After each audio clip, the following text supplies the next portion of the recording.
எல்லாருக்குமே நிறைய விஷயங்கள்ல அவங்கவங்க சாதனை அப்படின்னு சொல்லி ஒவ்வொரு விஷயங்கள் இருக்குங்க. என்னோட சாதனை என்ன அப்படின்னு சொல்லி பார்த்தீங்கன்னா, இந்த இயற்கை, இந்த நிலமும், இந்த நெல்மணிகளும் தான்.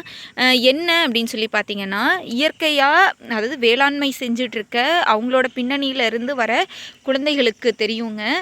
அவங்க அதாவது பேரண்ட்ஸ் வந்து அவங்களோட குழந்தைங்கள பையனை நம்பியோ, பொண்ணை நம்பியோ ஒரு சென்ட் நிலம் கூட தரமாட்டாங்க. ஏன் அப்படின்னு சொல்லி பார்த்தீங்கன்னா, இவ்வளோ தெரிஞ்ச நமக்கே ஒன்றும் பண்ண முடியலையே, நம்மளால் விவசாயத்தில் ஒன்றுமே சாதிக்க முடியலையே, நம்ம பசங்க என்னத்தை சாதிச்சிட போகிறாங்க, இதில் என்ன வருமானம் வருது, ஆட்கூலி அதிகம், அவங்களோட புலம்பல்களை நீங்கள் கேட்டிங்க அப்படின்னா உங்களுக்கே விவசாயத்தை பற்றி என்னடா இது அப்படின்ற அளவுக்கு இருக்கும். ஏன்னா அந்தளவுக்கு புலம்பி தீர்ப்பாங்க. அடுத்த விஷயம் என்னென்னா, அவங்க பொண்ணுங்களை நம்பியோ அதுவும் பசங்களை நம்பியோ, அதாவது பொண்ணுங்களை நம்பின்றது ரொம்ப பெரிய விஷயம். பசங்களாக இருந்தால் கூட அடுத்து இந்த நிலத்துக்கான உரிமையாளர் அப்படின்ற பட்சத்தில் அவங்களுக்கு ஏதாவது வாய்ப்பு இருக்கிறதுக்கு வாய்ப்பு இருக்குங்க. ஆனால் பொண்ணுங்களுக்கு அப்படின்றது அதுவும் கிடையாது. அப்படின்றனால அந்த வாய்ப்புன்றது சுத்தமாக இல்லாமல் போயிடும்.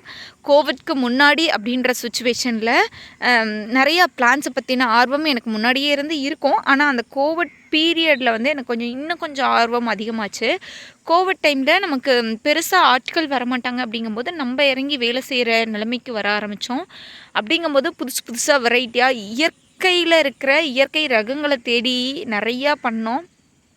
அதுலேயுமே என்னை நம்பி ஒரு டைம் சரி நீ பண்ணு அப்படின்னு சொல்லி நம்மளை இந்த லைன் எனக்கு வேணும் அப்படின்னு நினச்சோன்னா கூட, இந்த இடத்துல இல்லை எனக்கு சோளம் விதைக்க இந்த இடம் வேணும் அப்படின்ட்டு நம்ம வீட்டில் ஆக்குபை பண்ணிப்பாங்க. எப்பவுமே இது வந்து விவசாயத்தில் இருக்க எல்லாத்துக்கும் இருக்க பிரச்சனை அதுதான். உங்களுக்கு உங்கள் வீட்லேயும் இந்த மாதிரி ஏதாவது நடந்திருந்தது அப்படின்னா கமெண்ட் செக்ஷனில் கமெண்ட் பண்ணுங்கள். ஆனால் எங்களுக்கு வந்து ஆஃப்டர் கோவிட் டைமில் நிறையா கொஞ்சம் ஃபஸ்ட்டு இந்த இடத்துல ஒரு செடி வைக்க ஆரம்பித்தேன்.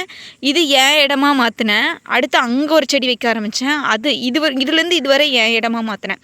இந்த மாதிரி இது பண்ணிவிட்டு ஒரு 1/4 ஏக்கரை வந்து என்னோட செடி, என் தோட்டம் அப்படின்ற அளவுக்கு கொண்டு வந்தேங்க. கடைசியில் என்னாச்சு அப்படின்னா, கோவிட் முடிஞ்சுது. முடிஞ்சு நான் வச்ச என் பிளான்ஸ் எல்லாமே ஒரு 25,000 கிட்ட அதில் இன்வெஸ்ட் பண்ணியிருந்தேன். என்ன இன்வெஸ்ட் பண்ணிங்க அப்படின்னு சொல்லி பார்த்தீங்கன்னா, ரேர் வெரைட்டி நம்மளோட நாட்டு ரக பழங்கள், செடிகள், விதைகள், அப்புறம் எக்ஸாட்டிக் வெரைட்டிஸ், அதாவது செரி, நிறைய ஃப்ரூட்ஸ் ஐட்டம்ஸ் எல்லாத்தையுமே நம்மளோட தோட்டத்தில் வைக்கணுன்ட்டு எல்லாத்தையும் கொண்டு வந்து இன்வெஸ்ட் பண்ணேங்க. ஆனால் கடைசியில் என்னாச்சு அப்படின்னா, நல்லா எல்லாமே பூத்து காய்க்கு வர ஆரம்பிச்சுது. காய்க்கு வர அந்த ஸ்டேஜில் நம்மளோட தோட்டம் எப்படி இருக்குது அப்படின்னு சொல்லி பார்த்திங்கன்னா, அது ஏரிங்க. அந்த மரம் இருக்குது இல்லைங்களா, அது ஏரி கீழே இருக்கிறது ஃபுல்லாக நான் ஆக்குபை பண்ண லேண்டு. அந்த லேண்டு என்னாச்சு அப்படின்னா, மேலே ஏரி நம்பிடுச்சு. அவ்வளோ வருஷமாக எனக்கு தெரிஞ்ச ஒரு 16 வருஷம் அந்த ஏரி நம்பவே இல்லைங்க. கரெக்டாக நான் வச்சு என் செடி வளரும்போது அந்த ஏரி ஃபுல்லாக நம்பி அதுலேருந்து இந்த மாதிரி ஊற்று வந்துகிட்டே இருக்கும். அங்கே பார்த்திங்கன்னா இருக்குது பார்த்திங்களா, அந்த மாதிரி ஊற்று வந்துக்கிட்டே இருக்கும். ஒரு மரங்கள் ரொம்ப பெரிய மரங்கள் கிடையாது. ஒரு வருஷம் 2 வருஷ கன்றுகள் தான் அது எல்லாமே. அப்படிங்கும்போது என்னாச்சு அப்படின்னா, ஒவ்வொரு செடியாக அழுகி சாக ஆரம்பிச்சுது. அப்போ என்னோடய ட்ரஸ்ட் ஃபுல்லாகவே போயிடுச்சு. எம்எல்ஏ எனக்கு இருக்க ட்ரஸ்ட் போயிடுச்சு. பக்கத்தில் இருக்கவங்க எல்லாமே என்ன சொல்லுவாங்கன்னா, இவ்வளோ கஷ்டப்பட்டு வச்சாலே போயிடுச்சு அந்த மாதிரி தான் பண்ணுவாங்களே தவிர, சரி அடுத்து என்ன பண்ணலாம் அப்படின்ற எண்ணம் இல்லை. அப்புறம் எனக்குமே ஓகே இதில் இனிமேல் ஒன்றும் பண்ண முடியாது அப்படின்ட்டு விட்டுட்டேன். ஆனால் அப்போ எனக்கு தோணின விஷயம் என்னென்னா, ஏன் நம்ம இவ்வளோ தண்ணி வந்துருச்சுல, எங்களோட கிணறு நான் வீடியோவில் காமிக்கிறேங்க. கிணறு ஃபுல்லாக தண்ணி, அதாவது ஒரு 60 அடி கிணறு, அகலம் ரொம்ப அகலம். நம்மளோட ஊர்லேயே நம்ம கிணறு தான் ரொம்ப அகலமான கிணறு. அந்த கிணறே நம்பிடுச்சு. இருந்தாலுமே கூட நம்ம காடு ஃபுல்லாக அந்த சம்பு அப்படின்னு சொல்லுவாங்கங்க, அந்த பில்லு ஃபுல்லாக முளைச்சிடுச்சு. இருந்தாலுமே நம்மளோட தோட்டத்தை நெல்லுக்காக தரமாட்டேன் அப்படின்னு சொல்லிட்டாங்க. கஷ்டப்பட்டு போராடி நெல்லுக்காக அந்த லேண்டை இது பண்ணோம். அதுலேயுமே நிறையா என்னாச்சுன்னா, ஃபஸ்ட்டு அந்த நெல் தளைஞ்சு வரல, அந்த மாதிரி நிறைய பிரச்சனை இருந்தது.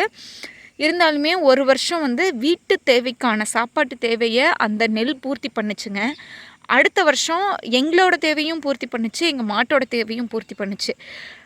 மாட்டோட உணவுக்கும் மனுஷனோட உணவுக்கும் ரொம்ப கனெக்ட் ஆகிறது இந்த நெல் மட்டும்தான். நீங்கள் என்ன வேணாலும் யோசிங்க, தானியம் கூட போடுங்க வேணாங்களா, ஆனால் தானியத்தை கூட நீங்கள் டெய்லியும் சாப்பிட முடியாது.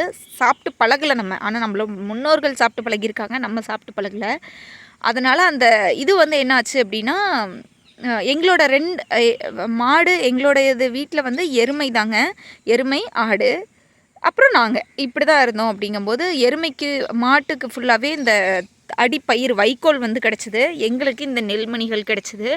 அப்புறம் ஓகே நெக்ஸ்ட் இயர் வந்து தண்ணி வந்தது. இந்த வருஷம் வயல் அடிக்கலான்னு அவங்களா முன் வந்து அவங்களா பண்ணாங்க. அடுத்து நாட்டு ரக நெல்லை ஃபஸ்ட்டு வருஷமே வந்து 50-60 பண்ணணும் அப்படின்னு சொன்னாங்க. இல்லை நம்ம பொன்னி பண்ணுவோம் அப்படின்னு சொன்னோம். ஏன்னா நம்மளோட ரகத்துலையே பண்ணுவோம் அப்படின்ட்டு வெள்ளை பொன்னி பண்ணோங்க. வெள்ளை பொன்னி, செம்பொன்னி 2மே பண்ணியிருந்தோம். நல்ல ஈல்டு கிடச்சிதுங்க. ஓரளவுக்கு மீன்ஸ் ஒரு ஏக்கருக்கு 25 மூட்டை அந்த ரேஞ்சில் கிடச்சிது. அடுத்த வருஷமும் அதே ஒரு ஈல்டு கிடச்சிதுங்க. அடுத்து இந்த வருஷம் வந்து நம்மளோட உழைப்பில் வந்தது தான் இந்த கருப்பு கவுனி நெல். இப்போ பார்த்திங்கன்னா வந்துருச்சு, ஓரளவுக்கு எல்லாமே பூட்டை வந்துருச்சுங்க. இப்போ பார்த்திங்கன்னா தெரியும், நல்லா கருகருன்னு பூட்டை வந்துருச்சு. இதோட உழைப்பு தான் அப்படின்னு சொல்லலாம். அவ்வளோ கஷ்டப்பட்டு ஒரு 4-5 வருஷத்தோட உழைப்பு தான் இந்த நெல் அப்படின்னு சொல்லலாங்க. இப்போ வந்து நம்மக்கிட்ட ஒரு 3 ரகம் பண்ணிகிட்ருக்கோம். ஆந்திரா பொன்னி பண்ணிகிட்ருக்கோங்க, வெள்ளை பொன்னி பண்ணிகிட்ருக்கோம், கருப்பு கவுனி பண்ணிகிட்ருக்கோம். இன்னும் வரப்போகிற இயர்ஸில் இன்னும் கொஞ்சம் நிறைய நாட்டு ரகங்களை பண்ணணும் அப்படின்னு நினைக்கிறேன். கண்டிப்பாக பண்ணுறதுக்கான வாய்ப்பு வந்து இருந்தது அப்படின்னாலே சந்தோஷம்.